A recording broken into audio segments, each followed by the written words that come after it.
We've all been there, refreshing their profile for the 100th time, waiting for the message, the explanation, the apology, something that finally makes sense of what happened.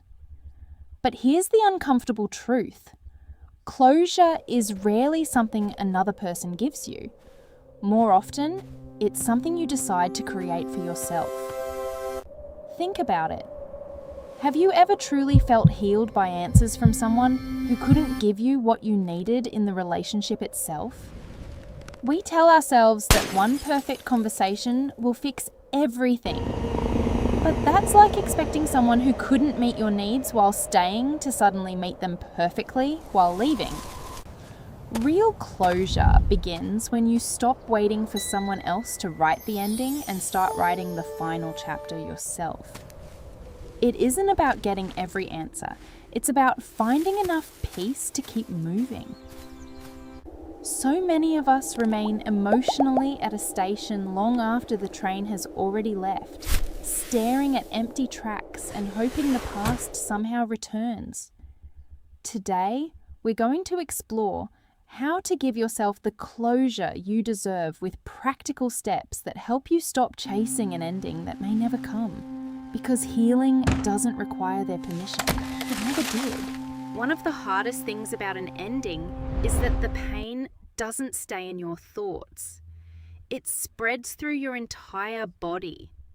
Your chest feels heavier than usual. Your stomach tightens every time their name appears. Even the smallest reminder can trigger a reaction before you've consciously realized what's happening. That's not your imagination.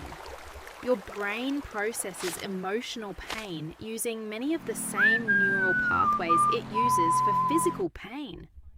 In other words, a broken heart isn't just a figure of speech. It's an experience your body genuinely feels. The problem is that most of us try to escape those emotions as quickly as possible. We distract ourselves, bury the memories, or convince ourselves we're over it, long before we've actually processed what happened. Others do the opposite. They replay every conversation, every mistake, and every unanswered question until the pain becomes part of their daily routine. Neither approach allows real healing because one avoids the emotion while the other becomes trapped inside it. Healing begins with something surprisingly simple: giving your emotions a name. We often reduce everything to "I'm sad" or "I'm angry," but those words barely scratch the surface. Maybe what you're feeling isn't sadness at all. Maybe it's disappointment because the future you imagined disappeared. Maybe it's rejection, guilt, relief, loneliness, or even fear of starting over. Each emotion carries a different message. And until you understand that message, your mind keeps returning to it, hoping you'll finally listen. Think of your emotions like passengers trying to get your attention on a crowded train. The louder you ignore them, the louder they become. But the moment you acknowledge who's actually speaking, the chaos begins to settle. Naming an emotion doesn't make it disappear overnight, but it transforms it from an invisible force, controlling your life, into something you can observe with clarity instead of fear. A practice psychologists often recommend is surprisingly effective because of its simplicity. Close your eyes for a moment and ask yourself a different question. Instead of asking, "Why do I feel this way?" ask, "Where do I feel it?" Notice the pressure in your chest, the tension in your shoulders, or the knot in your stomach. Place your attention there without trying to fix it. You're not fighting the feeling anymore. You're simply allowing it to exist. This small shift changes everything. The goal isn't to eliminate painful emotions as quickly as possible. The goal is to stop treating them like enemies. Every emotion arrives carrying information about something you valued, something you lost, or something you still need. Once you've understood its message, it no longer has to keep knocking on the same door. Real healing doesn't begin when the pain disappears. It It begins when you stop running from it. If naming your emotions is the first step toward healing, understanding why your mind refuses to let go is the next. Because the truth is, moving on isn't difficult simply because you loved someone. It's difficult because your brain was never designed to enjoy unfinished stories. Think about your favorite movie. Imagine watching it until the final 10 minutes, only for the screen to suddenly go black. No ending, no explanation, no resolution. Chances are you'd spend the rest of the day wondering what happened. Not because you enjoyed the uncertainty, but because your mind naturally seeks completion. Psychologists sometimes call this the Zeigarnik effect, the tendency for unfinished experiences to stay active in our minds long after they're over. Relationships often end the same way, not with clear answers, not with satisfying conclusions, but with unanswered questions that continue echoing through your thoughts. What did I do wrong? Did they ever really love me? Could I have changed the outcome? Would things be different if I had said one more thing? Your mind keeps returning to these questions because somewhere deep inside, it believes the right answer will finally bring peace. But here's the painful irony. The more desperately you search for closure from another person, the more control you hand over to someone who may never be able or willing to give it to you. That's why so many people remain emotionally connected to relationships that ended months or even years ago. They're no longer attached to the person. They're attached to the unanswered story. And stories without endings have a remarkable ability to occupy our attention. Imagine reading a novel where the final chapter has been torn out. At first, you might search everywhere for the missing pages, but eventually, you realize something important. The ending no longer exists outside the book. If you want closure, you have to accept that some questions will remain unanswered forever. That realization isn't defeat, it's freedom. Because closure has never been about collecting every missing piece.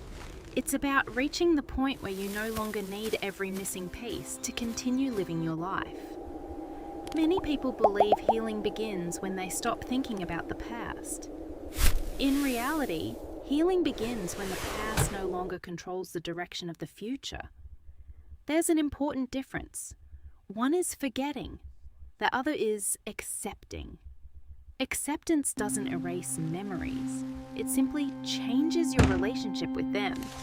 You stop asking why it happened. You begin asking what it taught you. You stop replaying the same conversation. You begin creating new ones. You stop waiting for someone to return. You begin returning to yourself.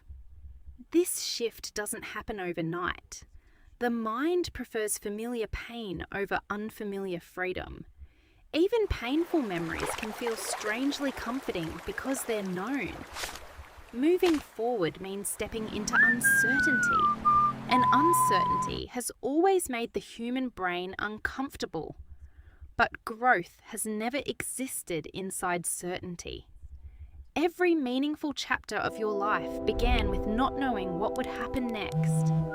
The first day at a new school, the first job, the first person you fell in love with.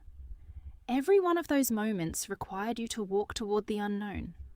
Healing asks for exactly the same courage, not because the future guarantees happiness, but because remaining trapped in yesterday guarantees nothing will ever change. One day, you'll notice something unexpected. You'll hear their name without your stomach tightening. You'll visit places that once reminded you of them without feeling the need to leave. You'll smile at memories instead of fighting them. Not because they stopped mattering, but because they stopped defining you. That's when you'll realize something remarkable. Closure didn't arrive in a single conversation. It arrived quietly, through hundreds of small decisions to keep choosing yourself. And perhaps that's what closure has always been. Not the moment someone explains why they left, but the moment you no longer need them to. One of the biggest obstacles to healing isn't what happened, it's the story we keep repeating about what happened. Long after a relationship ends, the event itself is over. But the narrative inside our mind continues playing on an endless loop. We replay conversations, analyze every decision, and imagine different endings as if changing the memory could somehow change reality. But memories don't keep us trapped. The meaning we attach to those memories does.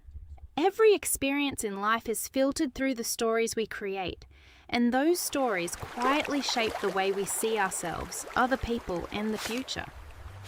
If someone leaves, one person may conclude, "I wasn't enough." Another may believe, "We simply wanted different things." The event is identical, yet the emotional outcome couldn't be more different. That's because the human brain isn't only interested in facts, it constantly searches for meaning. When life refuses to provide one, it invents its own. Unfortunately, our minds aren't always reliable storytellers. They tend to fill empty spaces with assumptions instead of truth. We mistake silence for rejection, distance for indifference, and uncertainty for certainty. We begin connecting invisible dots until the imagined story feels more real than the facts themselves. Before long, we're no longer grieving the relationship that actually existed. We're grieving the version we've created inside our own minds. That's why two people can experience the exact same breakup and heal in completely different ways. One becomes imprisoned by the story, while the other eventually learns to rewrite it. Imagine carrying a heavy backpack every single day. At first, you barely notice the weight because you've grown used to it. Then one day, someone asks you why you're carrying it. You pause for a moment before realizing you don't actually need to anymore. Emotional stories work the same way. Many of the beliefs we carry about ourselves were created during moments of pain, but we continue carrying them long after they've stopped serving us. We convince ourselves we'll never trust again, never love again, never feel like ourselves again. Yet those aren't predictions. They're simply stories written by a wounded version of ourselves trying to make sense of uncertainty. The beautiful thing about stories is that they can always be rewritten, not by pretending the past never happened, and not by forcing yourself to think positively, but by seeing the same experience from a wider perspective. Maybe that relationship didn't fail because you weren't lovable. Maybe it ended because it taught you lessons that comfort never could. Maybe losing that person wasn't the end of your story. Maybe it was simply the chapter that forced you to become someone stronger than you ever needed to be before. Every meaningful transformation begins with the willingness to question the story you've been telling yourself. One day, you'll look back and realize the relationship wasn't the only thing that changed. You changed too. You became more aware of what you need, what you value, and what you're no longer willing to accept. The pain that once felt meaningless slowly becomes part of a larger journey you couldn't see while you were living through it. And perhaps that's why healing doesn't begin the moment life gives you a better ending. It begins the moment you stop letting an old story decide who you are today.